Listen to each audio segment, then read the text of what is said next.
510।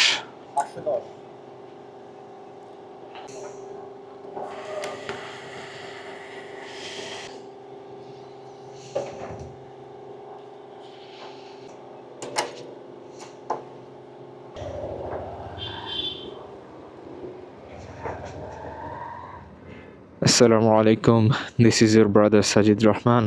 আমাদের খুলনার 21 বিজিবি এই এলাকায় ছোট থেকে বেড়ে উঠেছি এবং অনেক সময় এই এলাকায় পার হয়েছে আলহামদুলিল্লাহ। কিন্তু এখন বেশ সুসজ্জিত, সাজানো গোছানো এলাকাটি। আমরা ছোটবেলায় বিডিআর ক্যাম্প বলতাম। বিডিআর ছিল তখন বিডিআর ক্যাম্পের এই গেট থেকে ঢুকে, অর্থাৎ যশোর রোডের যেই মেইন গেট এখন, ওই গেটে বের হওয়া যেত। এত রেস্ট্রিকশনস এবং এত আইনের কড়াকড়ি ছিল না। তো আলহামদুলিল্লাহ একদিক থেকে ভালো, এখন বেশ নিরাপত্তা প্রহরী এবং খুব রেস্ট্রিকশন সমেত ভেতরের যারা, তাদেরও বের হতে গেলে অনেক ফর্মালিটিস মেনটেন করেই বের হতে হয়, অন্যান্য ডিফেন্স বা ইন্টেলিজেন্সের মতো। FZX কেনার যে ভিডিওটা ছিল, ওই ভিডিওটাতে আমি কয়দিন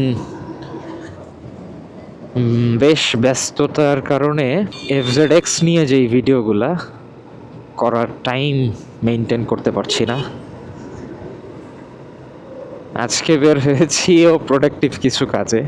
বাংলায় বললে কিছু বাজার আছে, আর একটু ভাব নিয়ে বললে কিছু কেনাকাটা আছে, কিছু শপিং আছে। এবং তার সাথে আমাদের একটা নাইস, আমাদের এই উল্লাস পার্কটা বেশ সুন্দর হয়েছে মাশাআল্লাহ। বাচ্চা কাচ্চাদের নিয়ে আসার মতো খুব আদর্শিক জায়গা, যদি কিনা ভেতরের পরিবেশটা ঠিক থাকে। বাংলাদেশের সাধারণত পার্কের ভেতরের সিনারিও তো কম বেশ সব জায়গাতেই এক। যদি ওরকম না থাকে তাহলে খুব ভালো হবে বাচ্চাদের নিয়ে আসার জন্য, ফ্যামিলি নিয়ে আসার জন্য। এনিওয়েজ, যা বলছিলাম যে আজকে বেশ কিছু প্রোডাক্টিভ কাজে বের হয়েছি। তার মধ্যে মেইন কাজ হলো কিছু কেনাকাটা আছে। আর যদিও আজকের দিনটা শনিবার, বিধায় পুরা বাজার ঘাটেই সময় পার হচ্ছে। সকালের সময়টা গিয়েছে হচ্ছে মুদি বাজার, কাঁচা বাজার, এই জাতীয় কাজে। আর এখন হচ্ছে ডাক বাংলা কেন্দ্রিক যে কেনাকাটা থাকে মানুষের, সেই জাতীয় কিছু প্রয়োজন মেটাতে যাচ্ছি ইনশাআল্লাহ।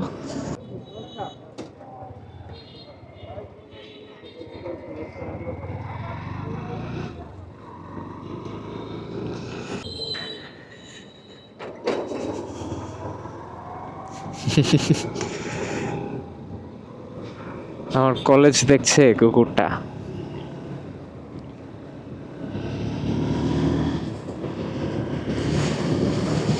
তো খুলনা শহরে এখন জমির মধ্যস্থতাকারীর সংখ্যা অনেক বেশি এবং অনেক প্রপার্টিজ আছে এবং অনেক বড় বড় বিজনেসম্যান আছে এবং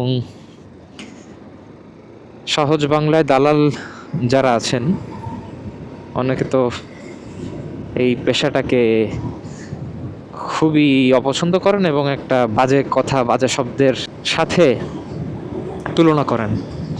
আসলে দালালি ইটসেলফ, যদি সেটায় দুই পক্ষের চুক্তির বিনিময়ে হয় এবং অস্বচ্ছতা না থাকে, কোনো ধরনের মিথ্যা, কারচুপি, ঠকবাজি না থাকে।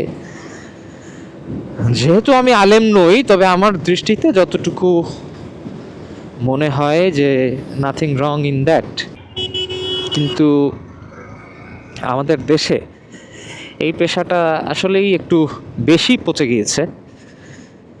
আপনি যদি খেয়াল করেন, first world country, second world কান্ট্রির অনেক জায়গাতেই অনেক বড় বড় পেশাই হচ্ছে কি ইন্টারমিডিয়ারি অথবা কনসালটেন্সি, কোনো ফার্ম বা কনসালট্যান্ট বা কোনো এজেন্সি যারা পরামর্শ দেয়, পরামর্শদাতা, এবং যারা মধ্যস্থতা করায় দেয় যে একটা কাজ আমি আপনার করে দিব এবং তার বিনিময়ে আমি পারিশ্রমিক নিব। এটা কিন্তু খুব স্মার্ট পেশা হিসেবে ফার্স্ট ওয়ার্ল্ড কান্ট্রিতে পরিচিত। ইভেন আমাদের আশেপাশের অর্থাৎ এশিয়ার অনেক কান্ট্রিতেই বাহ বাহ যেই টার্নটা দিয়েছিল, মাশাআল্লাহ। তো কিন্তু আমাদের দেশে কিন্তু এই জিনিসটা খুবই বাজেভাবে ইউজ হয়, অ্যাবিউজ হয়, এবং মানুষজন এটাকে মনে করে যে দালালি মানেই সব কিছুই আর কি হারাম, দালালি মানেই খারাপ। তো খুলনাতে যেহেতু খালি জমি, খাস জমি এবং প্লট আকারের জমির সংখ্যা মাশাআল্লাহ এখনো হিউজ এবং বসবাস করার মতো অন্যতম সেরা একটা জায়গা বাংলাদেশের মধ্যে, যার জন্য খুলনাতে এই বিজনেসটা বেশ মাথা চাড়া দিয়েই আছে অনেক দিন যাবৎ, এবং অনেক বড় বড় ইনভেস্টর্স এখানে ইনভেস্ট করছে এবং ভালো একটা কেনাবেচা হয় খুলনা কেন্দ্রিক, বৃহত্তর খুলনা দিয়ে, খুলনা বিভাগ বলেন বা খুলনা জেলা বলেন।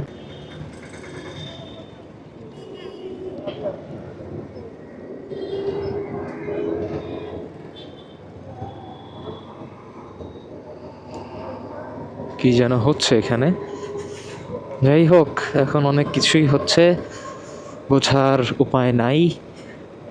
আচ্ছা, এখানে ফুটপাথগুলোতে টালি দেওয়া হচ্ছে, মাশাআল্লাহ না ভালো, যেগুলো বাকি ছিল হয়তো সেগুলোতে। ওহো, আমার তো নিউ মার্কেটে মিনিসোতে কাজ ছিল, আমি ভুলেই গিয়েছি। এই এই এই ভয়টাই পাচ্ছিলাম যে কোন কাজটা আগে করবো। আর আর কি, আমরা যখন বাজারে যাই বা কোনো কেনাকাটা করতে যাই, আমি যেটা করি, আমি কিন্তু ব্রেইনে সাজিয়ে ফেলি যে কোন রুট থেকে ঢুকলে এবং কোন কোন জিনিসটা আগে কিনলে আমার জন্য সহজ হবে এবং আমি কম সময়ে কম কষ্টে সেই কাজগুলো উদ্ধার করতে পারবো। তো আপনাদের এরকমটা হয় কি না, do let me no in comment section. আমি চলে এসেছি খুলনার ডাক বাংলা মোড়ে।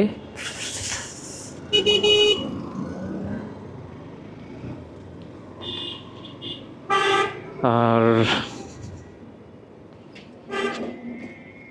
এখন ফার্স্টে যাব সোজা, হ্যাঁ রাইট, সোজা একটা কাজ আছে, দেন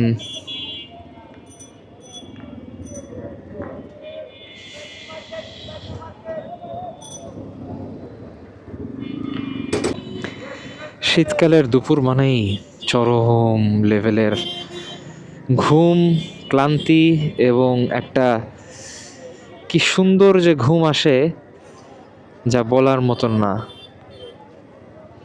যেমনটা ঠিক আমার এখন হচ্ছে। সকালে ছিলাম ওই যে বললাম এক ধরনের কেনাকাটায়, এখন আছি আর এক ধরনের কেনাকাটায়, কেনাকাটার মধ্য দিয়েই যাচ্ছি। তো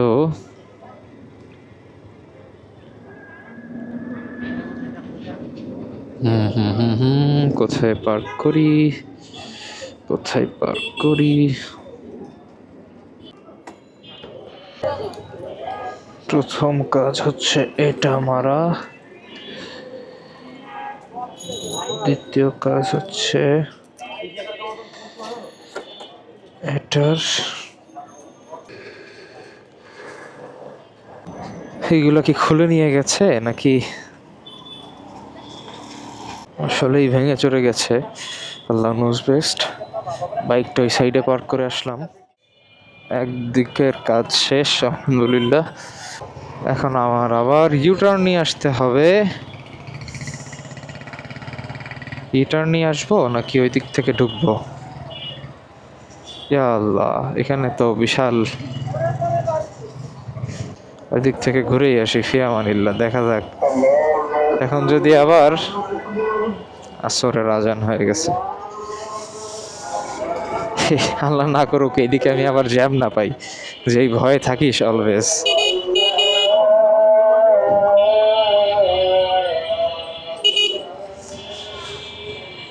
বিএনপি অফিসের এই রোডটায়, মানে কেডি ঘোষ রোডে তো আর কেউ চিনে না, বিএনপি অফিস রোড হিসেবেই চিনে। তো এই রোডটায় সবসময় 12 মাস ফল ফলাদি মাসাল্লাহ খুবই জমজমাট। মধু, বহুল আলোচিত ঘরের বাজার বিডি মধু নিয়ে অনেক অনেক ভালো ভালো কাজ করেছে, মানুষকে চিনিয়েছে, মানুষের অনেক মিসকনসেপশন, অনেক মিথ দূর করেছে। স্টিল এখনও মানুষের অনেক ধরনের মিসকনসেপশন আছে মধু নিয়ে, যে আসলেই কিছু ঘটে আর কিছু আছে আসলে খুব ইয়া রাব। আসসালামু আলাইকুম। ওয়ালাইকুম আসসালাম। ভালো আছেন ভাই? হ্যাঁ বলেন, হ্যাঁ বলেন। হ্যাঁ লম্বা কেনাকাটা শেষে এখন বাড়ি ফিরছি, যদিও এখনও বাড়ি ফিরতে পারবো না। নিউ মার্কেটে যাব, ছোট্ট আরেকটি জিনিস কেনার বাকি আছে। আমি একটু আপনাদের কেনাকাটার নমুনা দেখাই। এই যে হচ্ছে আমার বাইকের পেছনের অবস্থা, যদিও উপর থেকে দেখে অতটা ফিল করা যাচ্ছে না, বাট ভেতরে বিশাল বড় একটা ব্যাগ আছে, যেই ব্যাগের মধ্যে আর কি সব কিছু আছে আর কি, যা যা কিনেছি। এখন নিউ মার্কেট এর দিকে অগ্রসর হচ্ছি, শিববাড়ি মোড় ক্রস করি। এখানে বেশ ফুডকার্ট এবং জমজমাট একটা এরিয়া হয়ে গেছে অল্প দিনের মধ্যেই, মাশাল্লাহ।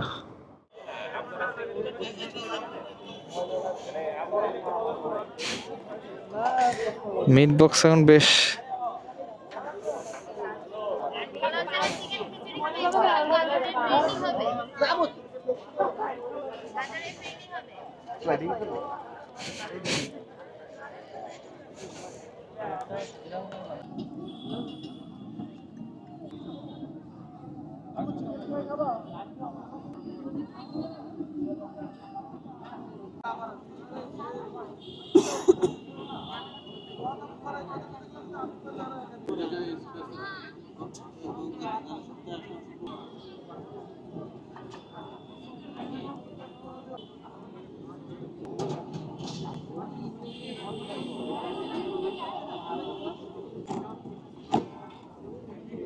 আমরা ওই প্রাণেরটা খাই না, এই জন্য জিজ্ঞেস করি। ক্ষেত্রেও জিজ্ঞেস করি আপনাদের এইটার ফাউন্ডার কি আপনারা কয়েকজন মিলে নাকি সেটা কি একজনের নাকি জয়েন্ট? না না, কে কে ওই ভাই ডাক্তার তো ঋত্বিক ভাই। জি আলহামদুলিল্লাহ, আমি ফার্স্ট টাইম হিসেবে আমি অনেক সাড়া পাচ্ছি, মানুষের খুব রেসপন্স পাচ্ছি, মানুষের অনেক ভালোবাসা পাচ্ছি। পড়াশোনা করতেছি আমি আপনার হাজি মহসিন কলেজে পড়াশোনা করতেছি, অনার্স। জি, আমার স্টার্টিংয়ে পরীক্ষাও চলতেছে, 5 জন সাহায্য করছে। এখন স্টার্টিং 7 দিনে আমি চালু করছি। হ্যাঁ 7 দিন, টাইমটা হচ্ছে বিকাল 4টা থেকে রাত 11টা পর্যন্ত। জি আমাকে খুব হেল্প করে, খুব বাসার লোকও হেল্প করতেছে, যেখানে এখানে যারা আসতেছে সেটা হেল্প করছে, খুব আমার মানে সাহায্য পাচ্ছি সবার। আমার এটা খুব ভালো লাগতেছে যে আমার একা কষ্ট করা লাগতেছে না, আমার সবার মানে হেল্প পেয়ে আমি আরও ভালো লাগা যেতে পারতেছি। বা এটা হচ্ছে আমাদের নর্থ ইউনিভার্সিটির জি একদম অপোজিটে লাইফ পিজা। জি, নামটা আমার নাম সাগর। ঠিক আছে, থ্যাংক ইউ। একটু সামনে নেবেন, আমি একটু ঢুক।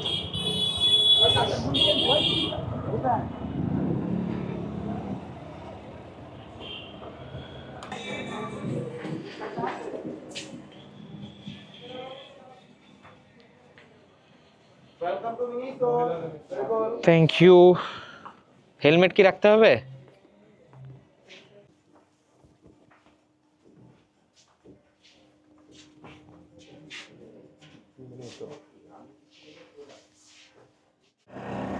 আমি বের হয়েছিলাম জোহরের বেশ খানিকটা পরে, আসরের ঘন্টাখানেক আগে, আর এখন ফিরছি 9টা 54 বাজে, অলমোস্ট 10টা।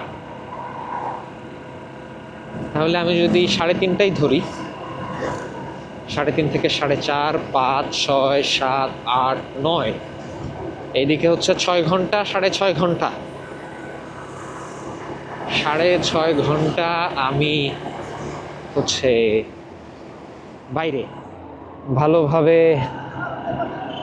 মোটামুটি শপিং শেষে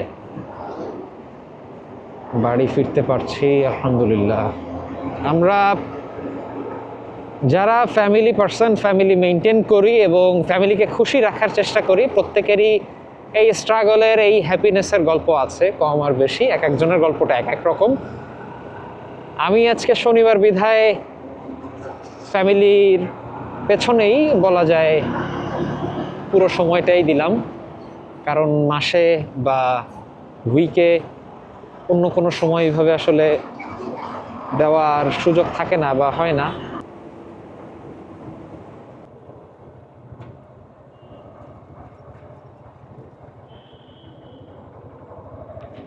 আমি এই জিনিসটার না কোনো